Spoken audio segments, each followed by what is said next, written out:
Hi guys, so this is block 4 of DGC 5. Block 4 is your assessment of interest and aptitude. So इसमें आपको जो unit 1 to 3 है उसमें tests के बारे में बता रखा है और टेस्ट के बारे में बुक से पढ़ना फालतू है क्योंकि जब तक आप उसको प्रैक्टिकली अप्लाई नहीं कर पा रहे हो या उसका इमेज वगैरह नहीं देख पा रहे हो आपको कुछ नहीं पता लगता है कि किसके बारे में क्या बात हो रही है। ठीक है, ये एक तरह से ऐसी है कि आप किसी को बताओ कि एक इंसान की 2 आंखें, एक नाक है, एक मुंह, जो कि सबका होता है, तो आपको डिफरेंस नहीं पता लगेगा। बट स्टिल एक बारी मैं समझाती हूँ, उसके बाद अगर आप गूगल करके उसकी इमेज वगैरह या इसका जो वीडियो होता है यूट्यूब का कि इसका प्रोसीजर क्या है वो देखोगे तो आपको बेटर समझ आएगा। ठीक है, so unit 1 is the Strong Campbell interest inventory, the Campbell interest and skill survey. ठीक है, तो ये स्ट्रॉन्ग कैम्बल इंटरेस्ट इन्वेंट्री का मतलब आपका हो गया जो किसी का इंटरेस्ट नापे, किसी का जो स्ट्रेंथ है, किसी को किस पर्टिकुलर फील्ड में मजा आ रहा है उस चीज को ये असेस करता है। So it is a tool to measure the level of interest of people. Methods क्या क्या हो सकते हैं इसके मेजर करने के? Direct observation, ability test, self reporting techniques. ठीक है, इस टेस्ट का नाम है स्ट्रॉन्ग वोकेशनल इंटरेस्ट ब्लैंक। ठीक है, so example of inventory, interest inventory हो जाएगा एक तो आपका स्ट्रॉन्ग वोकेशनल इंटरेस्ट ब्लैंक। इसके अलावा जो बाकी टेस्ट आपका इंटरेस्ट मेजर करते हैं वो है Kuder preference record, Guilford Zimmerman interest inventory, GSZ interest survey, California occupational preference survey, Jackson vocational interest survey. ठीक है, इसके अलावा स्ट्रॉन्ग वोकेशनल इंटरेस्ट ब्लैंक आपका जो मेन एग्जाम्पल है, सो ये इसी के बेस पे लिया गया था। So this was Strong Campbell interest inventory was developed by E.K. Strong in 1927 and this was originally design for men, later ये वुमेन के लिए रिवाइज किया गया था। ठीक है, so Strong Campbell interest inventory में आपके 325 एक्टिविटीज होती हैं जिसमें आपके 3 कॉलम्स होते हैं कि either you like the activity और you don't have any opinion regarding the same. ठीक है, फिर आइटम्स इसमें जो होती हैं वो आपके subject, vocation, occupation, activities, personal types, इन सब चीजों को लेके मिक्स होता है। ठीक है, जो भी आपके क्वेश्चंस बने होते हैं। फिर इसमें आता है कि आपको अपना फेवरेट सेलेक्ट करना है। ठीक है, इसकी scoring is based on 162 occupational skills और इसके अलावा 23 अदर स्किल्स भी होते हैं। ठीक है, सो इसको आप किस चीज पे जज करते हो? ये 6 आपके जो ऑक्यूपेशनल थीम्स हैं which were given by J.L. Holland, उन 6 ऑक्यूपेशनल थीम्स के ऊपर आपके ये एक्टिविटीज बेस्ड होते हैं जो कि हैं realistic, investigative, artistic, social, enterprising, conventional. ठीक है, so if someone is into realistic things तो वो जो एक्टिविटीज में से रियल वाले जो आपके आइटम्स होंगे उनकी तरफ में ज्यादा अट्रैक्ट होगा। अब जैसे कोई आर्टिस्टिक है तो क्रिएटिव थिंकिंग या राइटिंग या performing arts, fine arts, sculpting या राइटिंग अ जर्नल, ये सारी चीजें होंगी, वो उसका जो इंसान का लाइक्स होगा वो ऐसी एक्टिविटीज में ज्यादा होगा। ठीक है, या फिर अगर जैसे किसी का सोशल थीम है, अगर कोई सोशल में ज्यादा अट्रैक्टिव है तो being extrovert, going in parties, meeting new friends, talking with new people, good in communication, और ये सारी चीजें उसकी 325 एक्टिविटीज में ज्यादा आएंगी। ठीक है, then Campbell interest and skill survey, CISS, it is a self reporting instrument. ये आपका हो गया, ये दूसरा कैम्बेल का आया है।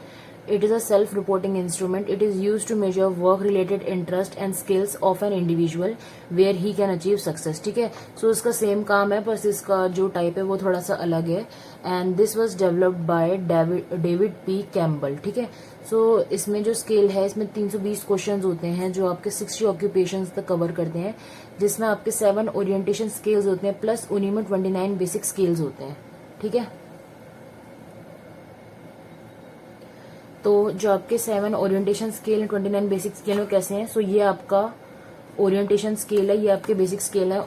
ओरिएंटेशन स्केल आपके साथ है, मैंने 2 को एग्जांपल दिया है, सो आप बाकी के बुक से रेफर कर सकते हो। तो इसका समझाने के लिए लिखा था मैंने बस। तो ओरिएंटेशन स्केल आपके साथ कैसे हैं?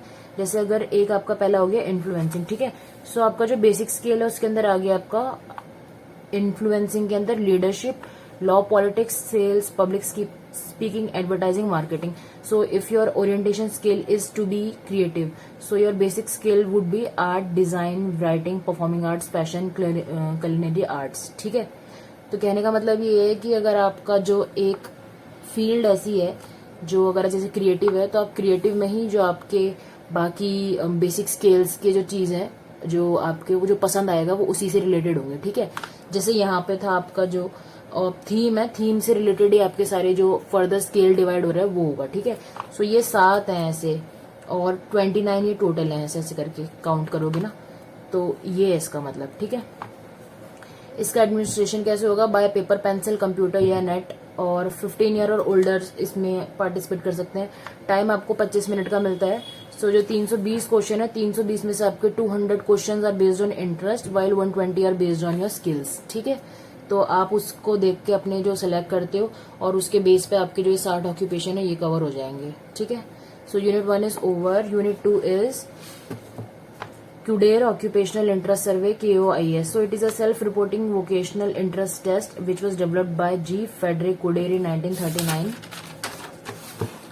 इस स्केल के अंदर 10 वोकेशनल स्केल्स हैं जो कि आपके इंटरेस्ट एरियाज को वेरीफाई करते हैं, जैसे कि outdoor, mechanical, clerical, computational, scientific, literary, social service, persuasive, artistic and musical. ठीक है, सो इसको देख के पता लग रहा है आपको कि 10 अलग अलग फील्ड्स हैं जिसमें लोग इंटरेस्ट रख सकते हैं. ठीक है, तो एप्लीकेशन क्या क्या है QIS की? This is used for higher secondary students to provide information that might help them in making a good academic, professional and vocational choice.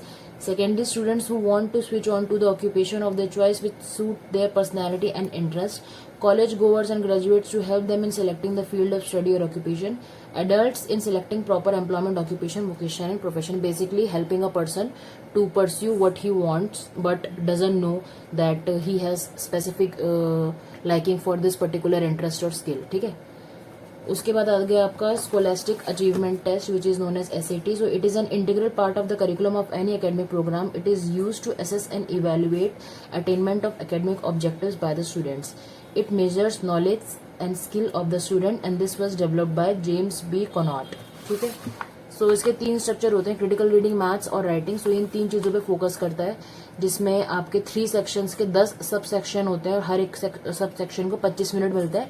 So total आपको 3 घंटा 45 मिनट लगता है और अगर आप इसको एडमिनिस्टर भी कर रहे हो तो आपको 4.5 घंटे तक लग जाते हैं. ठीक है, सो ये आपका SAT है. ये स्कूल में काफी यूज होता है क्योंकि ऑफकोर्स ये क्रिटिकल रीडिंग, मैथ्स और राइटिंग को जज करता है. So your unit 2 is also over. Unit 3 is differential aptitude test battery. This is a career aptitude test. This was first developed in 1947 but later it was revised in 1952, 1959 and its 4th edition which is the newest came in 1966. ठीक है, so this test was made by these people. They developed this test. They are George K. Bennett, Harold G. Seashore and Alexander G. Weisman. ठीक है, so this test measures secondary plus senior secondary students plus adults abilities to learn and achieve success. ठीक है, so ये भी वही है, interest की तरह ही है. तो आपकी एबिलिटी टू लर्न और आप अचीव सक्सेस कर पाओ उस चीज को नापता है. सो ये टेस्ट 2 लेवल्स में डिवाइडेड है और इसके 8 सब टेस्ट हैं. जो इसका स्कोर होता है it is declared separately for each sub test. जो ये बैटरी टेस्ट है this is highly reliable, valid and practicable. So देखो 2 आपकी बुकलेट्स होंगी, जैसे 2 लेवल हैं तो ये एक बुकलेट L होती है, बुकलेट M होगी और ये 8 है. सो बुकलेट L में आपके 4 हैं, verbal reasoning, abstract reasoning, numerical ability and clerical speed and accuracy. Booklet 2 which is M, इसमें आपका जो 4 पार्ट है वो है space relation, mechanical reasoning, language usage first, spelling, language usage second, grammar. ठीक है, सो ये आपके 8 सब टेस्ट हो गए और ये आपके 2 लेवल्स के बुकलेट L और बुकलेट M हो गए. ठीक है, सो हर एक में आपको अलग अलग टाइम मिल रहा है. वर्बल रीजनिंग 30 मिनट की, एब्स्ट्रैक्ट रीजनिंग 30 मिनट की, numerical 25, clerical and speed accuracy में आपका 3 मिनट 3 मिनट, स्पीड के 3, एक्यूरेसी के 3. Then space relation 25 minutes, mechanical reasoning 30, spelling को आपको 10 मिनट मिलेंगे, ग्रामर के आपको 25 मिनट मिलेंगे. ठीक है, सो ऐसे आपका टेस्ट होगा और इसका आपको जो स्कोरिंग होगी वो भी अलग अलग सेपरेटली होगी हर एक सब टेस्ट की. ठीक है, सो ओवर आपका यूनिट 3. सो लास्ट ब्लॉक 5 हम करेंगे नेक्स्ट वीडियो में. बाय.